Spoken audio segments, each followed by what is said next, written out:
यहां जो आप कर्म कर रहे हैं वो आपको भोगने पड़ेंगे, अच्छे या बुरे।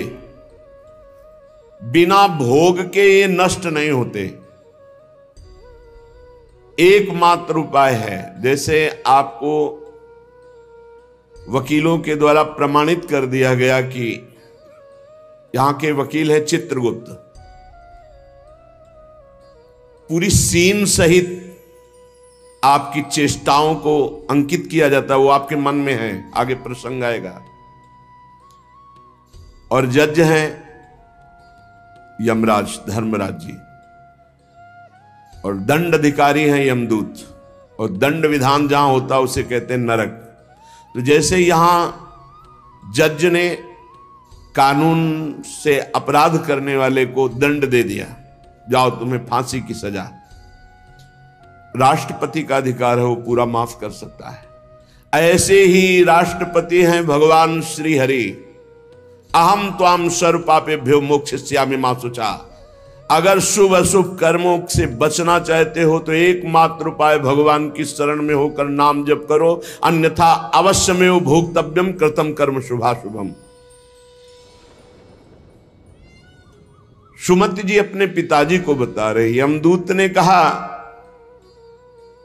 महाराज, मृत्यु लोक में मनुष्य जो पुण्य और पाप करता है बारी बारी से उसे भोगना पड़ता है। बहुत ध्यान से सुनोगे तो आपको बड़ी सावधानी प्राप्त हो जाएगी। जो छोटी मोटी गलतियां आप हंसी खेल में करते हैं वो भी आपको दंड भोगना पड़ेगा। ये पाप और पुण्य बिना भोगे नष्ट नहीं होते कि आपने पाप कर दिया और दान दे दिया तो वो पाप कट गया, ऐसा नहीं है। पुण्य का अलग विभाग होगा, पाप का अलग विभाग होगा। अगर काट सकते हैं तो सिर्फ भगवान काट सकते हैं, भगवान का भजन काट सकता है, दूसरा नहीं। लाखों जन्मों में जो तुमने पाप और पुण्य किया है, जो एकत्रित है, उसका नाम है संचित कर्म। संचित पाप और पुण्य, और उससे जब मनुष्य शरीर मिलता है या जो शरीर मिलता है उससे जो हिसाब निकाल करके कुछ पुण्य और कुछ पाप, उसे प्रारब्ध भोग कहते हैं। फिर यहां कर जो नवीन कर्म किया जाता है उसे क्रियमाण कहते हैं। मनुष्यों के लिए जो उनका जमा हुआ पाप और पुण्य है वो अंकुरित होकर बढ़ता रहता है, ब्याज दर ब्याज। बहुत दुर्गति होती है, इसीलिए बहुत जन्म हम भोगे तो भी अपने संचित कर्म को नहीं भोग सकते। जैसे बीज मिट्टी और जल की आकांक्षा करता है तभी वो उत्तम वृक्ष रूप धारण करता है, ऐसे ही पाप और पुण्य उसे प्रेरित करके पुनः पाप करवाता है, प्रेरित करके पुण्य पुनः पुण्य करवाता है। अगर पाप कर्म में रहती है तो पाप पर पाप, पाप पर पाप, और ये एकत्रित होकर वृक्ष रूप होकर समय स्थान वो निश्चित करेगा। पाप तुम्हें कहां दंड देना है, समय स्थान। बुरी दशा आने के पहले बुद्धि बदली जाती है, उसकी बुद्धि बदल दी गई। आप ना आवे आप पर ताई तहां ले जाए, वो वहीं ले जाएगा, उसी स्थान पर मारा जाएगा, उसी स्थान पर जो दंड उसे मिलना मिलेगा। जैसे आपने छोटा पाप किया तो आपके चलते समय पैर में कांटा चुभेगा और दुख होगा। कांटा निकाला गया, थोड़ी दिन वहां दर्द रहा, खत्म हो गया, आपका पाप क्षय हो गया। छोटा पाप कोई, आगे बताया जाएगा कौन कौन से पाप से कैसे कैसे दंड मिलते हैं। अब अगर आपसे थोड़ा बड़ा पाप बना है तो वही पैर में लोहे की कील बनकर चुभेगा, कांटे की जगह लोहे की कील, अधिक दुख होगा। और बड़ा पाप बना है तो खजूर का कांटा, बड़ा कील, ऐसे आपके पैर में चुभ। बिना पाप कर्म के कहीं भी किसी को कोई भी दुख नहीं हो सकता। सिर में दर्द होना, आजीवन पूरे जीवन सिर का रोग हो गया कि वो दर्द ही होगा 2-4 दिन में, 10 दिन में, पाप का कारण। अपथ्य भोजन, सर्दी सहन न होना, गर्मी सहन न होना, हर समय हृदय जलते रहना पाप का लक्षण। भिन्न भिन्न पाप भिन्न भिन्न प्रकार के दुख देते हैं दीर्घ काल तक। शस्त्र और अग्नि आदि का भय ये पाप के कारण होता है। अनेक जन्मों के संचित पाप, कोई इसी जन्म के केवल नहीं है, वो केवल मंडराते रहते हैं आकाश में दंड देने के लिए, समय इंतजार करते हैं। जैसे नरक में पड़े हुए जीव तुम देख रहे हो, घोर पाप का फल भोग रहे, केवल दिखाया गया था नरक। जानते हो किस बात से? कल याद होगा, सुमति जी ने पानी पीने जाने वाली गौओं को वैश्य कुल में 7वें जन्म में जन्मे जब थे, तो उन्होंने उनको नहीं पीने दिया। इसके अपराध से उनको नरक दिखाया गया था। तो वो यमदूतों से प्रश्न करते जाते हैं और उनका उत्तर यमदूत देते जाते हैं। ये जो तुम देख रहे हो तड़पते हुए जीवों को नरक में, महापापी लोग हैं, अपने पाप का फल भोग रहे हैं। जब कोई पुण्यात्मा होता है तो स्वर्गलोक में जाता है, देवताओं के साथ रहता है, गंधर्व उसका गुणगान करते हैं, अप्सराओं का नाना प्रकार से सुख उठाते हैं। और जब पुण्य भोग क्षीण हो जाता है तो फिर यहां आकर के मनुष्य लोक में अपने कर्मानुसार जन्म लेते हैं। राजन, ये जो तुमने पूछा कि किस किस पाप से पापियों को कौन कौन सा नरक में दंड मिलता है, वो मैं बतला रहा हूं। जो नीच मनुष्य कामना और लोभ के वशीभूत होकर दूषित दृष्टि से हर स्त्री को भोग भाव से देखता है, जिसको देखता है बस काम भाव से देखता है। बोले जो दुष्ट दूषित भाव से माताओं बहनों को भोग दृष्टि से देखता है, तो यहां बड़ी बड़ी चोंच वाले वज्र के समान जिनकी चोंच ऐसे गिद्ध बार बार हजारों वर्ष उनकी आंखों को नोचते और खाते रहते हैं। वो आंखें बार बार होती रहती हैं, बार बार निकालते। यही वहां है कि मरना नहीं है। उनकी दोनों आंखों को वज्र तुल्य नरक के पंछी बार बार निकालते हैं और खाते हैं, और उनके पुनः नए नए नेत्र उत्पन्न हो जाते हैं।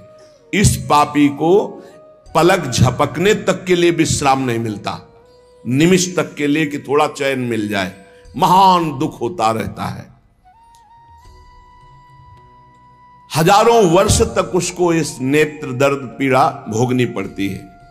और फिर जब मृत्युलोक में जन्मता है तो नेत्र रोगी पैदा होता है। वो यहां पैदा होगा नेत्र रोगी, या नेत्र ही नहीं है या नेत्रों में दिखाई नहीं दे रहा, कई तरह के व्यवधान, जिन्होंने नेत्रों का दुरुपयोग किया। अब जिन लोगों ने, जिनको तुम देख रहे हो इनकी जबान काटी जाती, बार बार जबान नोची जाती है, ये वही लोग हैं जो शास्त्र का गलत उपदेश किए हैं, गलत अर्थ किए हैं, अपनी वासना की पूर्ति के लिए शास्त्र का गलत प्रयोग किए हैं, जो किसी को गलत सलाह दी है तो इनकी जबान बार बार छोटे छोटे हिस्से में तलवार से काटी जाती है। शास्त्र का उल्टा अर्थ बताया, उसकी जबान को वहां हजारों वर्ष काटा जाता है। खिलवाड़ नहीं, प्रश्न उत्तर कर देना। अगर आपका उत्तर गलत है तो आप नरक जाएंगे। प्रश्न करता तो आप पर श्रद्धा करके पूछ रहा है, और आपने मनमानी उत्तर दे दिया और वैसा आचरण कर दिया तो उसको पाप नहीं लगेगा, पाप आपको लगेगा क्योंकि आपने आदेश किया है और आपकी दुर्गति हो जाएगी। इसीलिए अनाधिकारी को जब जनक जी महाराज विदेह राज ने पूछा, निमि जी ने नवयोगेश्वरों से कि मैंने यही प्रश्न कर्म के विषय में सनकादि से पूछा था, वो मौन थे, कोई उत्तर नहीं दिया, क्यों? तो बोले उस समय आपका ज्ञान जागृत नहीं हुआ था, आप उस समय अनाधिकारी थे, कर्म का बड़ा सूक्ष्म विषय होता है, इसीलिए वो मौन थे। ऐसा नहीं कि हर प्रश्न का उत्तर फटाक से दे दे, और वो गलत है अगर उत्तर तो शास्त्र सम्मत नहीं है तो उत्तर देने वाले को नरक का दंड मिलेगा, उसकी जबान हजारों वर्ष वहां काटी जाएगी। जो शास्त्र का गलत अर्थ करता है, जो शास्त्र को अपनी वासना पूर्ति के लिए घुमा करके बोलता है, जो किसी को बुरी सलाह देता है, उसकी जबान यहां काटी जाती है, जो देख रहे हो।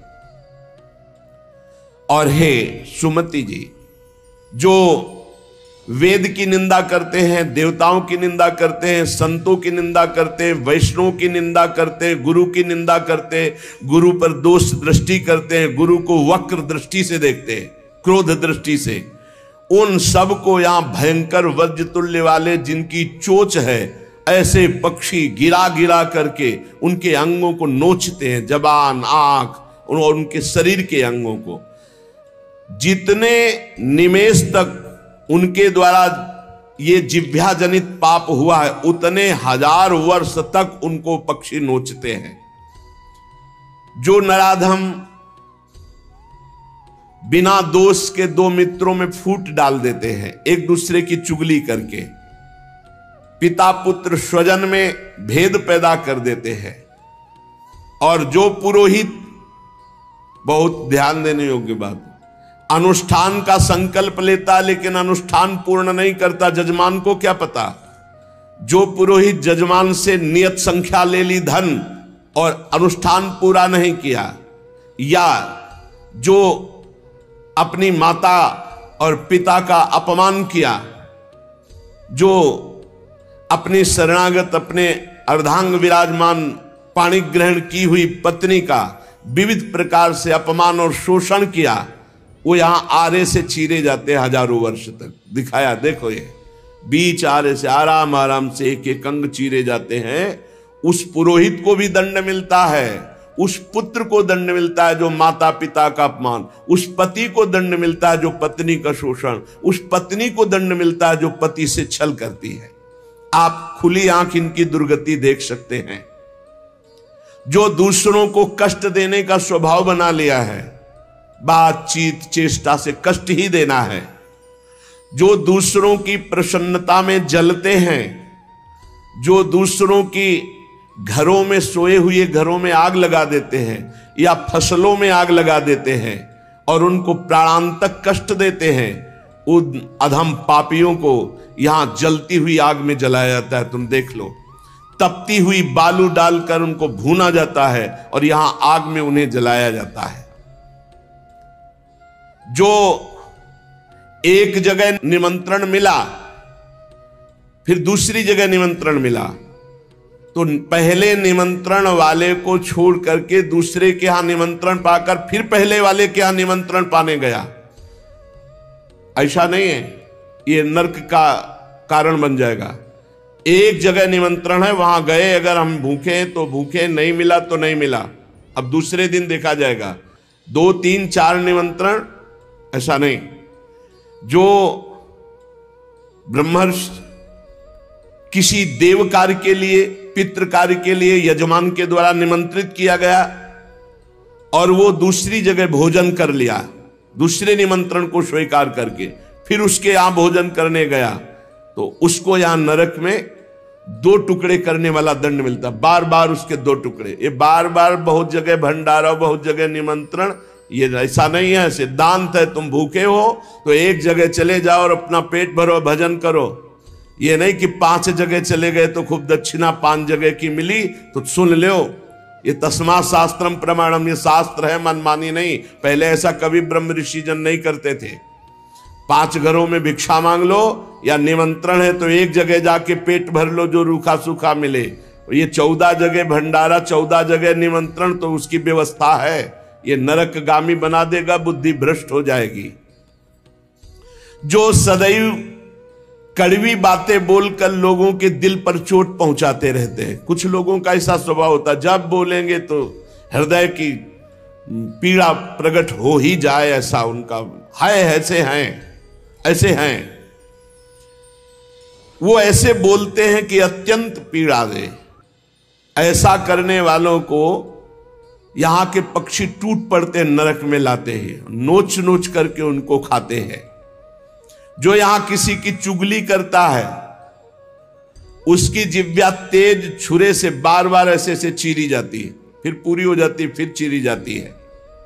जिन्होंने उद्दंडतावश अपने पूज्य जनों का अनादर किया, उनको मारा, पीटा, गुरुजनों को, अपने गुरु को, माता को, पिता को, बाबा को, पितामह को, ये पूज्य जन है, ये गुरु के समान पूज्य है।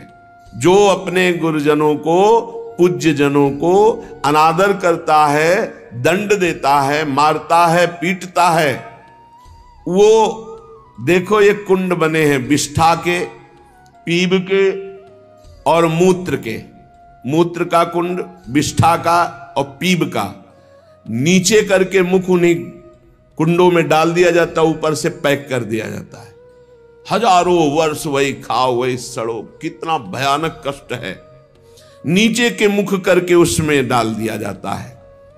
जो लोग भोजन बनाने, बहुत ध्यान से सुनो, भोजन बनाना उद्देश्य रखो, यज्ञ है, यज्ञ के लिए भोजन बना रहे हैं। सबके हृदयों में भगवान है। पहले भोग लगाओ श्री भगवान का, फिर दरवाजे पर निकलो और आसपास झांक के देखो, कोई पशु पक्षी, कोई मनुष्य, कोई संत महात्मा, कोई भूखा तो नहीं दिखाई दे रहा। अगर एक गाय है, कुत्ता भी है, तो घर से जाओ, रोटी लाओ, पहले उसे डालो, भगवत स्वरूप मान करके पहले। फिर अपने घर में जो बड़े बूढ़े हैं सबसे पहले उनको पवाओ, बच्चे जो हैं उनको पवाओ। अच्छी अच्छी चीज तुम पालो, बड़े बूढ़े नहीं, अभी आगे आएगा, उनको भी दंड मिलता है। तो जो रसोई बनाए तो उसे भाग लगाना चाहिए। देवता का भाग, अतिथि का भाग, कौवे का भाग, गाय का भाग, और अपने जो पूर्व के बुजुर्ग जन हैं पहले उनकी सेवा।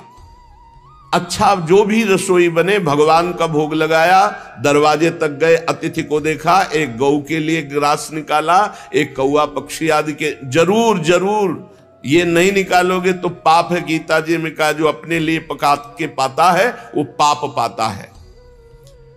तो जो अभ्यागत, अपने बुजुर्ग और अतिथि, अब कोई साधु महात्मा आया, माना कोई भी हो, वो दरवाजे में पुकारा, राधे श्याम, आप छुप नहीं सकते, आपको निकलना पड़ेगा। हाँ, राधे राधे, क्या चाहिए, क्या सेवा करूं आपकी? आप जल पिएंगे, आप भोजन पाएंगे? नहीं, मुझे पैसा चाहिए। वो नहीं दे सकता, खत्म खेल, आपका आदर हो गया।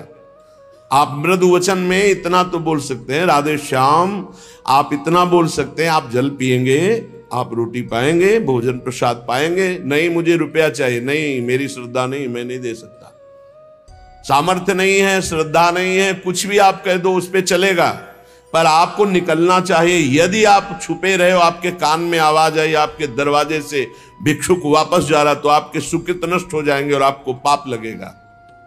ये धर्म है, अतिथि देवो भव। देना ना देना वो आपके ऊपर की बात है, लेकिन मृदु वचन, जल और भोजन, ये तीन तो प्राय सब, नहीं कुछ है एक फल दे दे। अगर वो कहता मुझे भूख लगी है, तो आप वहीं गेट के बाहर बैठिए, परिचय नहीं है इसलिए, घर में जो सदस्य पुरुष वर्ग का, उससे 2 रोटी भेज दीजिए। जो दुष्ट आए हुए अतिथि का अपमान कर देता है, अतिथि देवो भव, बड़ी महिमाएं गृहस्थ धर्म में अतिथि सेवा, साधु सेवा की, उसे यहां पीब चाट चाट के पवाई जाती है नरक में। उनका बुरा हाल होता है, बहुत सावधानी। इसीलिए धर्मात्मा पुरुष एक एक कार्य को बहुत धर्मपूर्वक, जो यहां दूसरे के भाग का अपहरण कर लेते हैं,